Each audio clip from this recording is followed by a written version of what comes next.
most people think intelligence is something you're born with. A number. A ceiling. A fixed line drawn before you ever took your first breath. But that's not what the ancient Stoics believed. They believed intelligence wasn't a gift. It was a discipline. Something forged, not found. Something you could sharpen, day after day, the same way a blacksmith beats raw iron into a blade. And here's the harsh truth most self-help content will never tell you. You are not dumb because you lack information.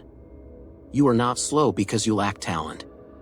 You are foggy because your mind has never been trained to think clearly under pressure. Right now, in this exact moment, you are drowning in more information than any emperor, any philosopher, any genius of the ancient world ever had access to. And yet, somehow, you feel less clear than ever. More distracted. More reactive. More scattered. The ancients had a word for what you're missing. They called it Hegemonikon. The ruling faculty. The seat of judgment. The command center of the mind. And 2,000 years ago, one man, sitting alone in a freezing military tent on the edge of the Roman Empire, discovered exactly how to master it. Stay with me. Because what he discovered will change the way you think for the rest of your life. Because here's what nobody tells you about intelligence.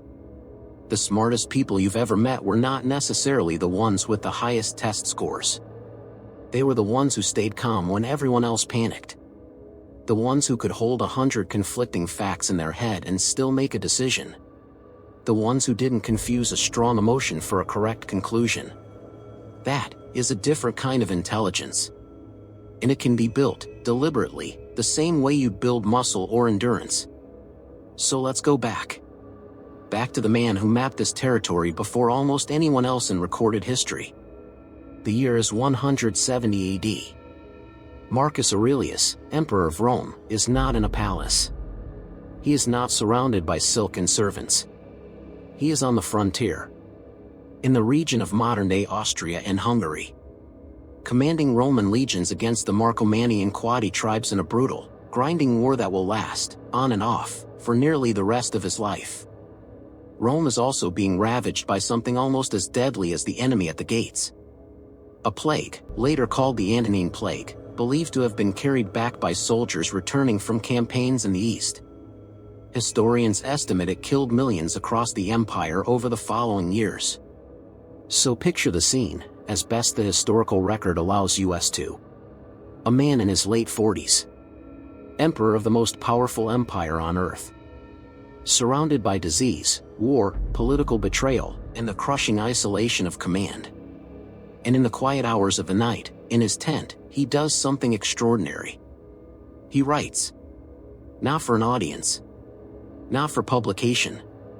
Historians widely agree that what became known as Meditations was never intended for the public eye at all. It was a private philosophical notebook, written in Greek, addressed to no one but himself. In it, Marcus doesn't perform wisdom. He wrestles with it. He reminds himself, again and again, in his own words, that it is not events that disturb people, but the judgments they form about those events. This is a core idea he returns to across the text. A paraphrase of his repeated teaching, not a single quoted line, because Marcus circles this truth from many angles throughout the work. Think about what that means for a moment. The war outside his tent was real. The plague was real. The betrayal of men he trusted was real. But Marcus understood something most commanders never grasp. He could not control the war. He could not control the disease. He could not control the ambition of the men circling his throne. The only territory he could ever truly govern was the inside of his own skull. So each night, by that flickering light, he trained himself. He interrogated his own thoughts the way a general interrogates a captured spy. Is this belief true? Is this reaction useful? Is this the story I'm telling myself, or is this reality? He wasn't writing a bestseller. He was performing surgery on his own mind, one sentence at a time, because he knew that a clouded ruler makes clouded decisions. And clouded decisions, in his position, could cost thousands of lives. This is the man historians describe as perhaps the closest the ancient world came to Plato's vision of a philosopher king. Not because he was born brilliant, but because he refused to let his mind run untrained while everything around him burned. Consider what his actual mornings looked like, based on what he records of his own habits. Before the demands of command could reach him, he would remind himself, in his own private words, paraphrased across many entries, that he was about to encounter difficult people that day. The meddling, the ungrateful, the arrogant, the dishonest. And rather than being ambushed by their behavior, he prepared for it in advance, the way a soldier prepares for an enemy formation he already expects to face. This wasn't cynicism. It was armor. Because a mind that expects friction doesn't shatter when friction arrives. And there's something else worth sitting with here. Marcus was, by most historical accounts, not a naturally combative or ambitious man. Several ancient sources suggest he would have preferred a quieter life of philosophy over the burdens of the throne, a role that was, in many ways, thrust upon him by his adoptive father, Antoninus Pius, and the political machinery of Rome. So imagine the internal tension. A man temperamentally drawn to solitude and reflection, forced instead into 2 decades of nearly continuous warfare, disease, and betrayal, including a rebellion led by one of his own trusted generals, Avidius Cassius. He did not get to choose his circumstances. Almost no one ever fully does. What he chose was how he met them. And that is where cognitive dominance begins. Not with more information. With command over the one thing that processes all of it. Your own judgment. Here's what almost everyone misses about that story. Marcus Aurelius did not have less chaos than you. He had more. War on multiple fronts. A pandemic with no known cure. Political rivals plotting behind his back. And still, he found a way to think with more clarity than most people manage on an ordinary Tuesday. The difference wasn't circumstance. It was architecture. The internal architecture of how he processed reality. Modern psychology actually confirms this ancient insight, almost word for word. Cognitive behavioral therapy, one of the most well-researched forms of psychotherapy in the world, is built on the same foundational premise the Stoics identified 2,000 years earlier. It is not the event itself that determines your emotional state, but the interpretation layered on top of it. 2 people can lose the same job. One spirals into months of despair. The other treats it as a redirection and finds something better within weeks. Same event. Different judgment. Different life. This is what cognitive dominance actually means. Not intimidating people with your intellect, not winning arguments, not memorizing facts. It means owning the split second between stimulus and response. The space where a reactive mind creates suffering, and a trained mind creates clarity. Most people never train that space. Their mind reacts on autopilot, hijacked by notifications, by other people's opinions, by the nearest emotional trigger. They mistake noise for thought.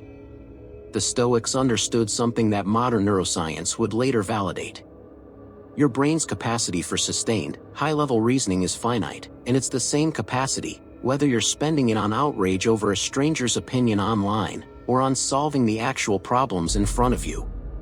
Every time you let a trivial irritation hijack your attention, you're not just wasting time. You're spending down the exact cognitive resource you need for real thinking. This is why the wealthiest, sharpest, most consequential decision-makers in history, from Roman emperors to modern founders, guard their mental bandwidth like a finite currency. Because it is one. Marcus called this internal practice the discipline of judgment. And it is the foundation. The root system. Beneath everything else we're about to build. There's a reason this idea keeps resurfacing across centuries, across completely unrelated fields. Elite military training programs teach recruits to slow their breathing and separate observation from reaction under fire. High-performance athletes train their minds to treat a missed shot as data, not identity. Hostage negotiators are trained, explicitly, to create distance between what a person says and what a person means, so their own judgment never gets hijacked by the tension of the moment. None of these fields borrowed directly from Stoicism.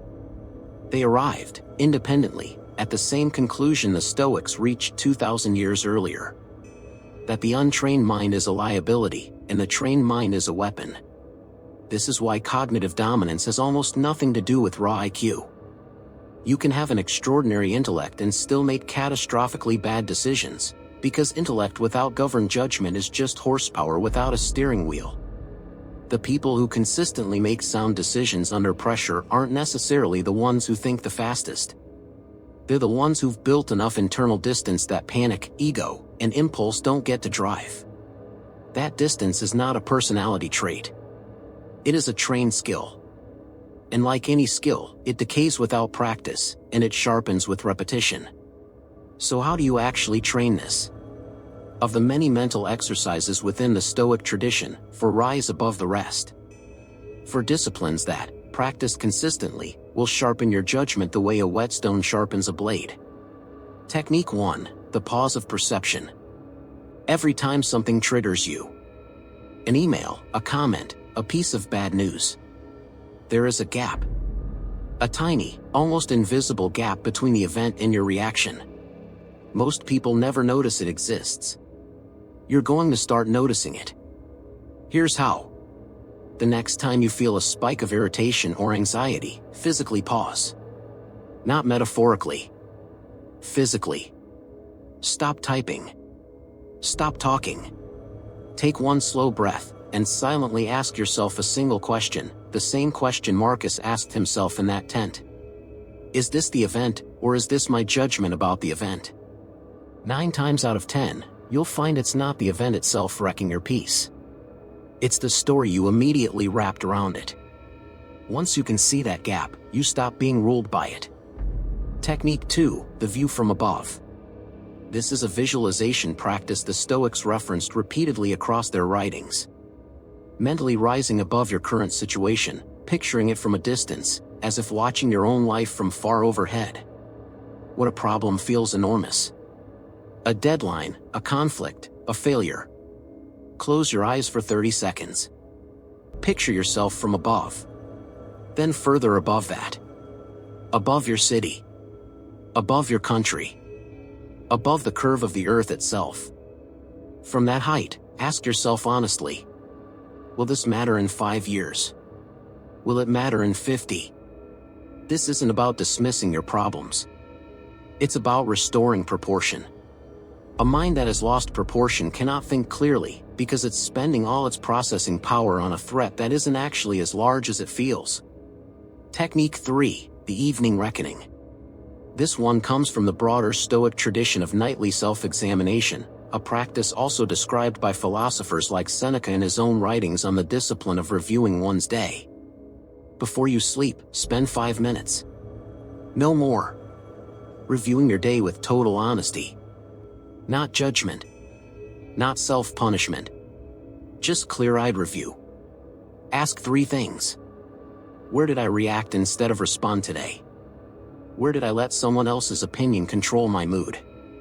And where did I actually think clearly, on purpose, under pressure? Write the answers down. Not in your head. On paper. The physical act of writing forces precision that your thoughts, left to drift, will never achieve on their own. Do this every night, and within a month, you will start noticing your triggers before they even happen. That's not magic. That's pattern recognition, trained the same way an athlete trains reflexes. Technique 4, the narrowing of input. The Stoics didn't have smartphones, but they understood something essential about the mind.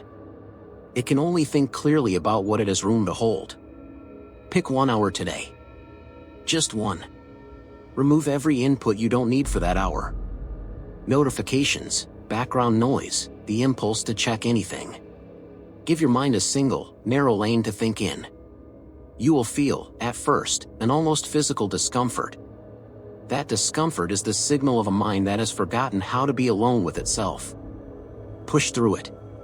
What you'll find, usually within the first 15 minutes, is that thoughts you didn't even know were buried start rising to the surface. Solutions to problems you'd been avoiding, clarity you couldn't access in the noise.